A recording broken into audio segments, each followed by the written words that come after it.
오늘부터 이제 신명기서를 좀 여러분들과 함께 나누려고 합니다. 가정마다 준비하신 하나님의 은혜의 손길이 여러분 가정에 나타나기를 축복합니다. 올 한 해 24년이 시작하면서 여러분들이 하나님께 소망했던 기도의 제목들이 오늘 이 시간 하나님 앞에 올려지는 귀한 시간입니다.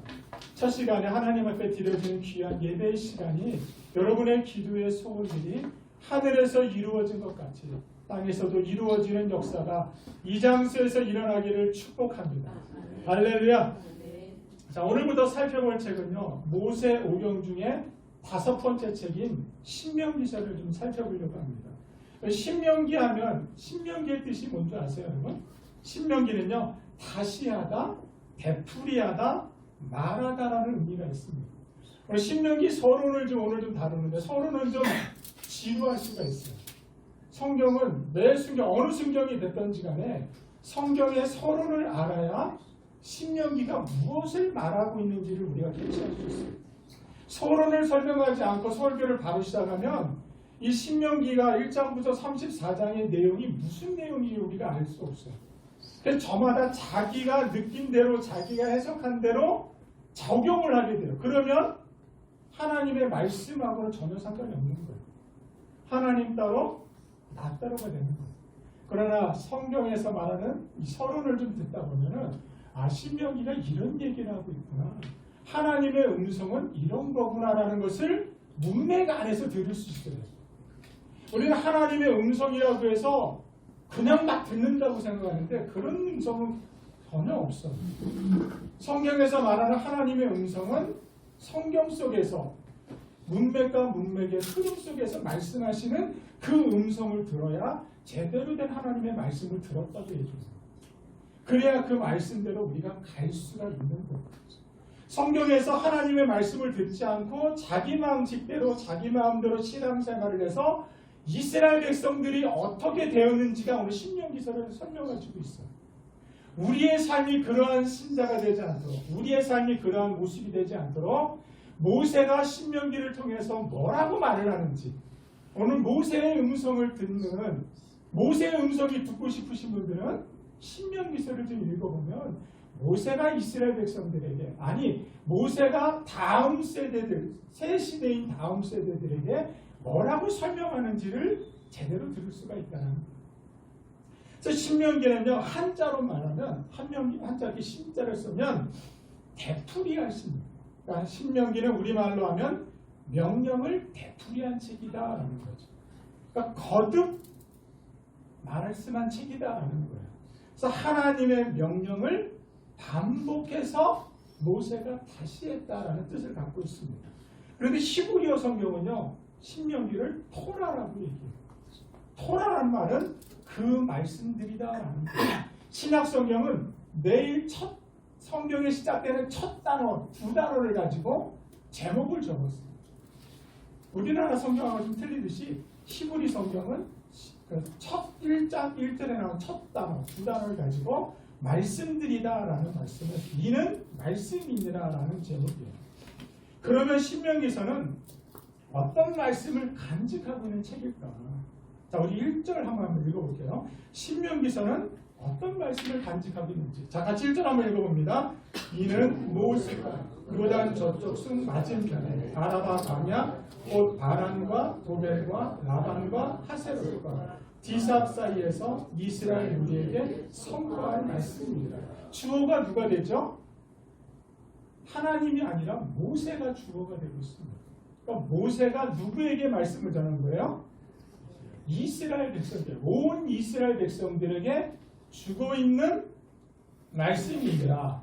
우리 성경에 보면 선포안이라고 되어 있어요. 자, 5절을 한번 읽어볼게요. 5절 말씀도 같이 한번 읽어봅니다. 모세가 요단 저쪽 모압강에서 이 율법책을 설명하기 시작하였다. 1절에서는 선포했다고 시작하고 5절에는 설명했다고 생각해요. 왜 다를까요? 저를 쳐다보고 있으면 답이 없어요. 왜 1절에서는 선포했다고 얘기하고 5절에는 설명했다고 얘기할까요? 하나님이 시내산에서 이스라엘 백성들에게 말씀을 선포했기 때문에 1절에서는 선포했다고 얘기하고요. 이 출애굽 2세대들이 그러니까 1세대들은 광야에서 다 죽었잖아요. 그래서 2세대들에게 모세가 하나님이 주신 말씀을 다시 설명했다 해서 5절에는 설명하니라라고 설명하고 있는 거예요. 이스라엘 백성에게 주어진 하나님의 율법의 말씀들을 모세가 되풀이했다. 모세가 재해석했다라고 말씀을 하고 있습니다. 그래서 신명기서의 제목을 하나님이 모세에게 주신 말씀을 모세가 이스라엘 백성들에게 제2세대들에게 다시 설명했다라는 것이 제목이에요. 그러면 신명기를 성경에서 어느 정도의 비중을 차지하느냐라고 봤더니 신명기는요 신학적 중심이 되는 책이다. 그러니까 구약 성경에 통틀어서 신명기가 가장 중요한 책이라고 설명합니다. 자, 예수님도 광야에서 마귀에게 시험 받을 때 신명기서를 가지고 해석해서 그래서 마귀를 물리쳤어요. 신학에서 가장 많이 인용된 80번이나 인용되는 성경이 신명기서예요. 그렇게 신명기가 중요한 자리에 처져 있어요. 하나님이 가장 중요하게 예수님이 가장 중요하게 말씀하셨던 것이 하나님의 사랑입니다. 하나님의 사랑이고 두 번째는 뭐죠? 이웃사랑. 자신 있게 하셔야 돼요. 뭐든지 하나님이 예수님이 가장 중요하게 우리에게 말씀하셨던 첫 번째 계명이 하나님의 사랑. 어디에 나올까요? 신명기서에 나와요. 신명기서에. 이웃사랑. 그래서 목사님이 있는 거예요. 여러분들 가르쳐주기 위해서. 레위기에서 나와요. 하나님 사랑, 이웃 사랑을 성경에서 가장 중요해요.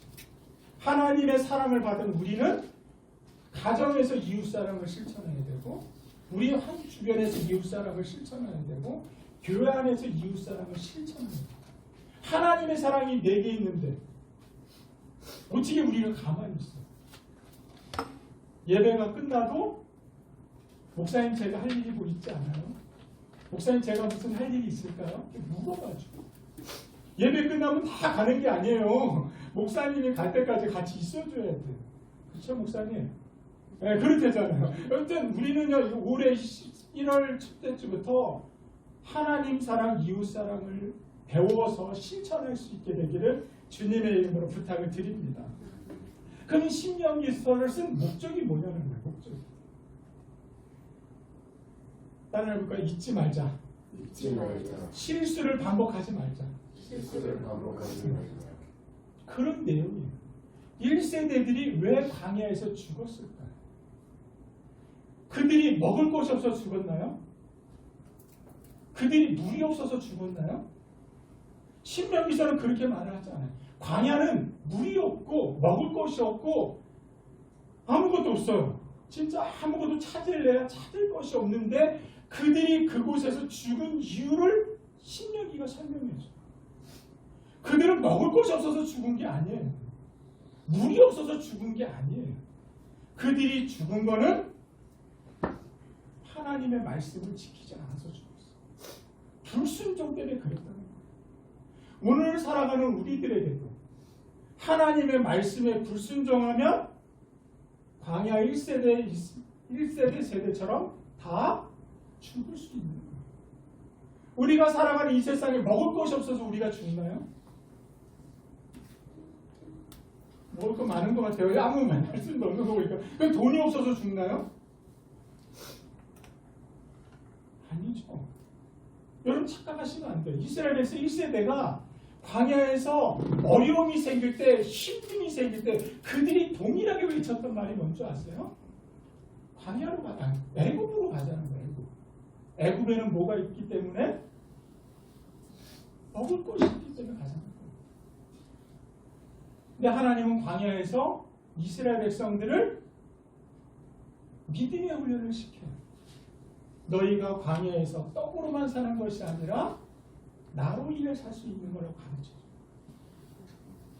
너희들이 떡이 없어도 하나님만 있으면 너희들이 살 수 있다는 것을 하나님이 이스라엘 백성들에게 가르쳐줘요. 이스라엘 백성 1세대들이 그것을 깨달았다면 그들은 가나안 땅으로 들어갈 수 있었습니다. 그러나 1세대들이 그것을 깨닫지 못했어요. 하나님 없이도 떡만 있으면 살 수 있다고 고백했던 광야 1세대들은 광야에서 다 죽고 말았어요. 오늘 모세가 그런 애탄 심정으로 그 가슴앓이하는 그 마음으로 이세 가나안 땅을 바라보면서 이 저편을 바라보면서 모압 평지에서 이스라엘 2세대들에게 자기의 마음을 토로하는 게 신명기예요. 오늘 그것이 서론적인 내용이에요. 모세의 마음이 어땠을까요? 12월 28일 날 주일날 우리 목사님께서 모세의 고별 설교를 하셨다면 오늘 신명기는 2014년 1월 8일 날 우리에게 고별 설교를 전하고 있어요. 그러니 모세의 마음이 어떻겠어요? 실수하지 말자. 또 실수하면 너희들도 1세대처럼 어떻게 한다? 가나안 땅에 들어갈 수 없다는 거예요. 하나님은 가나안 땅을 이스라엘 백성들에게 주겠다고 약속했지만 그곳은 적과 꿀이 흐르는 땅이지만 하나님의 말씀을 순종하지 않으면 그곳에 들어갈 수 없다는 거예요. 오늘 그것이 신명기의 메시지입니다. 그 메시지의 말씀을 가지고 신명기를 같이 한번 나눠보려고. 우리 목사님이 저하고 처음 만날 때 이런 얘기예요. 우리 교회는 말씀을 중요시하는 교회입니다. 저도 말씀을 되게 중요시합니다. 라고 말씀을 했어요. 그래서 목사님과 저하고 같은 맥락이었어요. 그래서 우리 교회의 주제가, 여러분 우리 교회 주제가 뭔지 아세요? 네, 말씀으로 길을 걷는 태임. 우리 목사님 평생 목회 철학이 말씀으로 길을 걷는. 여러분들이 어려운 일 있을 때마다 세상 의지하지 말고 누군가 일을 풀어줄 수 있는 대상을 찾지 말고 나를 살릴 수 있는 분은 오직 예수 그리스도 하나님이심을 고백하는 시간 되기를 축복합니다. 예수님이 길이십니다. 예수님이 길과 진리요 생명이라고 말씀해 주셨어요. 그 말씀을 우리가 믿어야 돼요. 그리고 그 말씀으로 살아내야 돼요. 그게 성도예요. 그 말씀대로 살아내지 못하는 사람들은 여전히 교회 안에 있지만 여전히 세상 것을 더 좋아하는 사람이에요. 세상 것을 더 의지하려고 하는 사람들이에요. 오늘 그러한 부분들이 연초부터 사라지고 말씀이 여러분의 중심이 되기를 주님의 이름으로 축복합니다. 아멘. 신명기 33장 1절에 보면 모세의 죽음이 나오면서 모세가 마지막으로 설명하는데 언약에 순종해야 된다는 말씀에 순종해야 된다는 거죠. 하나님의 말씀을 지키면 너희들이 축복을 받고 하나님의 말씀을 지키지 않으면 저주받는다는 것이 모세의 마지막 설교를 결말을 짓고 있습니다. 그러니까 우리도 동일해요. 하나님의 말씀에 순종하면 에센트 나와주셔야죠. 하나님의 말씀에 순종하면 복을 받는 거고 하나님의 말씀 순종하지 않으면 그걸 듣기 싫어요. 하나님의 말씀을 듣지 않으면 이것까지 가면 안 돼요. 그러니까 1년 처음 시작할 때부터 말씀으로 힘들으면 목사님께 전화해서 목사님 저 이런 부분이 힘들어요. 저를 위해서 기도해 주세요.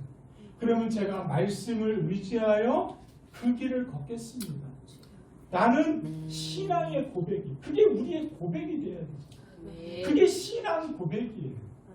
사도들이 신앙 고백했던 그 고백이 오늘은 나의 고백이 있어야 될 거예요. 나의 고백으로 살아가는 그런 은혜가 있어야 돼요. 그런 것들을 우리 목사님을 통해서 여러분들을 통해서 들려지는 그런 간증의 주인공들이 이 자리에 있기를 주님의 이름으로 축복합니다. 이게 목적이에요. 세 번째는 구조인데요. 신명기는 세 가지 정도의 구조를 나누는데 저는 세 가지 중에서 하나를 선택했어요. 저 임의대로.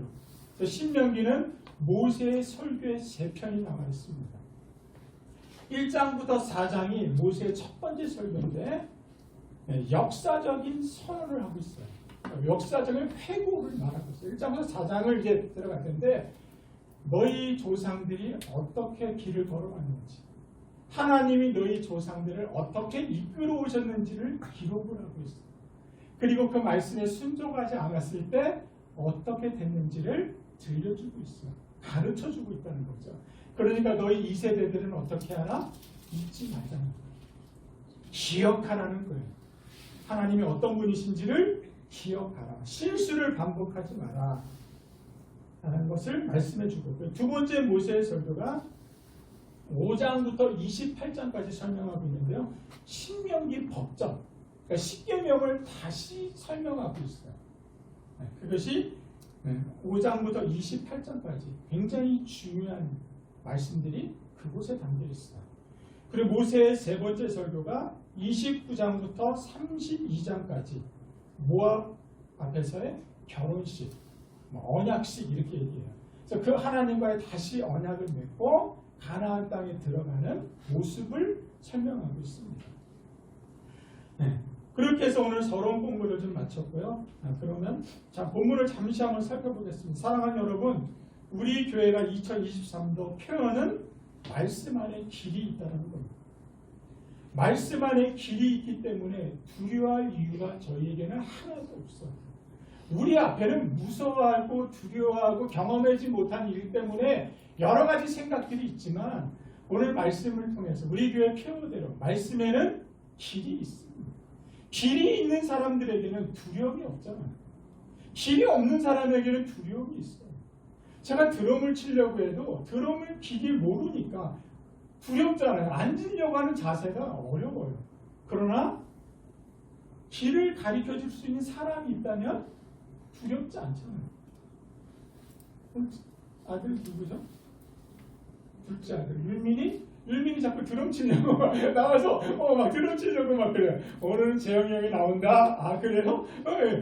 드럼이 없는 거예요. 왜? 내가 갈 수 있는 어려운 길들을 먼저 간 사람이 있기 때문에 그 사람이 길을 내주잖아요. 그럼 우리는 그 길을 걸어가면 되는 거예요. 전혀 문제가 되지 않아요. 오늘부터 말씀으로 길을 걷기 위해서 신명기서를 같이 한번 나누려고 합니다. 어떻게 모세의 설교가 좀 궁금하지 않으세요? 대답이 없는 거 보니까 별로 관심이 좀 없는 것 같아요. 여러분 말씀을 사랑하면서 말씀이 뭐라고 이야기하는지를 자꾸 귀담아 들어봅니다. 어느 성경이든 간에 성경을 이해하기 위해서는요, 서론이 제일 중요해요. 이렇게 서론을 좀 나누다 보면 성경이 이러한 내용을 담고 있겠구나. 신명기서를 좀 읽어봐야 되겠구나 라는 설명이 내 안에 적어져 있습니다. 한 가지만 좀 얘기하고 마칠게요. 광야는 여러분들이 생각하는 것처럼 광야는 사람이 살 수 없는 땅입니다. 광야는 물을 찾으려 찾아올 수 없는 곳이에요. 광야는 길이 없습니다. 우리가 보기에는 길이 없지만 거기에 사막을 다니는 사람들은 길을 볼 수 있다고 하더라고요. 그러나 우리들에게는 길이 보이지 않아요. 애굽에서 나온 이스라엘 백성들이 광야에서 신앙의 훈련을 받는 장소가 광야였습니다. 사람이 떡으로만 살 것이 아니라 하나님의 말씀으로 살 수 있다는 믿음의 훈련이 광야에서 있었어요. 그것이 된다면 광야 됐던 간에 살 수 있었을 거예요. 여러분 떡이 없어도 하나님이 있으면 살 수 있습니다. 아멘이세요? 아멘. 우리는 자꾸 떡이 있어야만 산다고 하잖아요. 그 떡을 위해서 우리가 일해야 된다고 하잖아요. 떡 중요해요. 떡이 안 중요하단 말이 아니에요. 중요합니다. 그러나 하나님은 우리에게 말씀하고 계세요. 떡이 있어도 너희들이 다 죽을 수 있다는 거죠. 떡이 없어도 하나님만 계십니다. 하나님만 내가 믿는다면 그 신앙의 훈련을 여러분들이 견뎌낸다면 여러분은 이 땅에 살지만 가나안 땅에 사는 축복을 누릴 수 있을 거라 저는 믿습니다. 아멘. 광야에서 살지만 지금도 세상이 어렵다고 다 얘기하잖아요. 무척 어렵다고 얘기해요. 그렇지만 하나님과 함께 살면서 승리할 수 있는 발걸음들이 여러분들에게 나타나기를 축복합니다. 아멘. 지금이 고인이 된 한경진 목사님 계시는데요. 한경진 목사님 병원에서 투병 생활을 하시면서 새해가 돼서 이렇게 돌아가시기 얼마 안 남았던 것 같아요. 그런 시기에서 병문 안에 한국의 유명하신 큰 교회 목사님들이 한경진 목사님 병원에 찾아갔어요. 그래서 그 한경진 목사님에게 덕담 한마디 들으려고 물어봤다는 거예요. 목사님, 새해가 시작되면 저희들에게 덕담 한마디 좀 해주세요. 라고 했죠. 한경진 목사님이 그 목사님들에게 하셨던 말씀이 너무 놀랐어요. 한경진 목사님이 그 많은 목사님들 앞에서 했던 말이 뭐냐면 예수 잘 믿고 천국 가세요. 라고 했어요. 놀라지도 않으시네 여러분. 큰 교회 목사님이에요. 대형 교회 목사님들이에요. 그분들 매일 설교하시는 분이에요. 이름만 되면 모르는 분이 아니에요. 그런 목사님들이 한경진 목사님께 와서 덕담을 달려고 했을 때 한경진 목사님이 그분들에게 하셨던 말이 예수 잘 믿고 천국 가세요. 도전되지 않으세요? 신명기를 통해서 그 도전이 일어나기를 주님의 이름으로 축복합니다. 아멘.